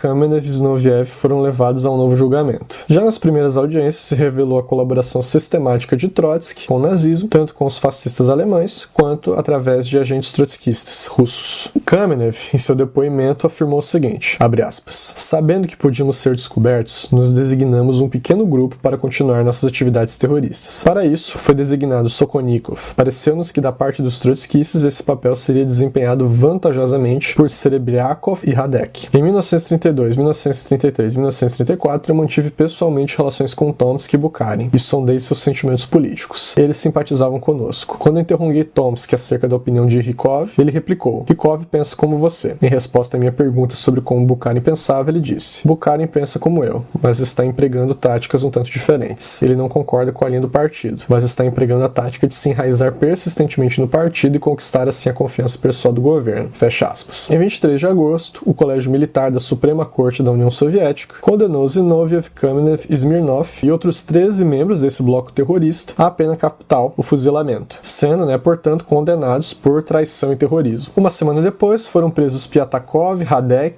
Sokolnikov e Serebriakov. Uma reunião final do bloco das direitas e trotskistas, pouco antes da prisão do Piatakov, decidiu a preparação de um golpe armado. Bom, a organização desse golpe e todo o aparelho necessário à sua direção foi colocado nas mãos de Nikolai Krestinsky, à época, como assistente do comissário de Relações Exteriores. Krestinsky não era tão exposto quanto os outros, tinha amplas relações com o Trotsky e seus contatos alemães, e era muito provavelmente insuspeito para o governo soviético. Ele estaria capacitado a prosseguir com o plano caso Bukharin e outros dirigentes fossem presos naquele período. Krestinsky escolheu Rosengoltz como seu representante militar imediato. O Rosengoltz ele foi militar alemão que foi comandante do Exército Vermelho durante a Guerra Civil e depois vai virar um agente comercial soviético na Alemanha. Bom, ele vai se tornar um trotskista a serviço do Serviço Secreto Militar Alemão e apenas o Trotsky e o Krestinsky sabiam do papel dele na oposição trotskista. Frente ao cerco do regime soviético em todo o bloco conspirativo, a última cartada deles foi justamente confiar o golpe militar a alto escalão echelão do Exército Vermelho na época. E a escolha deles foi justamente o Marechal Tukhachevsky. Tukhachevsky, ele era um nietzschiano, né? Ele tinha profundo desprezo pelo Ocidente e estava muito ligado à tradição do despotismo político asiático. Ele era um marechal branco nos tempos da Guerra Civil e depois mudou de lado para os bolcheviques, logo se tornando intimamente próximo a Trotsky. Graças a essa aproximação, né, o Trotsky, enquanto comissário de guerra, o Tukhachevsky vai escalar rapidamente dentro da hierarquia do Exército Vermelho. Depois de consultarem Trotsky, Kristinsky, Rosengoltz e o Tukhachevsky passam a enveredar a via, de fato, né, pela preparação do golpe militar imediato. Julgamento do Centro Paralelo Trotskista. Bom, em 23 de janeiro de 1937, Petakov, Radek, Solkonikov, Chestov, Muralov e 12 dos seus companheiros de conspiração eles serão julgados também pelo Colégio Militar do Supremo Tribunal da União Soviética. No dia 28, Petakov, Muralov, Chestov e outros 10 foram condenados a fuzilamento. Radek, Solkonikov e outros 2 com papéis menores foram sentenciados a penas menores com prisões de longo tempo. Um comunicado oficial do governo informou que Bukharin, Rykov e Tomsky, que estavam afastados e sob intensa investigação, agora estavam também passando pelo processo de traição. Bukharin e Rykov foram postos sob custódia. Tomsky fugiu da prisão e se matou depois, e posteriormente o general Gamarnik também seguiu o mesmo caminho do suicídio. Também foi comunicado que Tukhachevsky e numerosos outros oficiais do exército foram presos, também acusados de traição, e Rosengoltz foi preso por fim também entre eles. Bom, às 11 horas da manhã, no dia 11 de junho de 1937, o Marechal Tukhachevsky e outros 7 generais do Exército Vermelho enfrentaram o tribunal militar. Justamente por ser uma corte marcial, ele foi feito a portas fechadas, né? Não foi feito divulgado ao público, como foi o caso dos outros processos anteriores. E no dia 12 de junho, né, o tribunal militar anunciou o veredito. Eles haviam também sido condenados a fuzilamento por traição e conspiração, né, atividade contra-revolucionária. E dentro de 24 horas, a sentença da pena capital também foi executada. Julgamento do bloco das direitas e trotskistas. Bom, o último, né, dos 3 grandes julgamentos de Moscou, como ficaram conhecidos, será feito no dia 2 de março de 1938. Os réus eram em 21 pessoas, né? Incluía-se o chefe da OGPU, Henri Yagoda, o seu secretário pessoal, Pavel Bulanov, os líderes das direitas, Nikolai Bukharin e Alexei Rykov, os líderes trotskistas e agentes alemães, Nikolai Kristinsky e Arkady Rosengoltz, o agente trotskista japonês Christian Rakovsky, os líderes das direitas e agentes alemães Mikhail Chernov e Grigori Grinko, o agente polonês Wassily Charangovich e outros 11 conspiradores, né, membros do bloco, sabotadores, terroristas, conspiradores. O agente de ligação trotskista, o Bosonov, que já vimos afirmado lá na conspiração britânica. Para além disso, os médicos assassinos que atuavam ao serviço do Yagoda, como os doutores Levin, Pletney e Kazakov. Bom, o melhor depoimento que explica todo o fenômeno da traição, sociologicamente falando, do próprio Bukharin, é importante que a gente cite ele aqui. Abre aspas. Eu já disse, ao dar o meu depoimento nesse tribunal, que não foi a simples lógica de luta que nos impeliu, a nós, conspiradores contra-revolucionários, a fé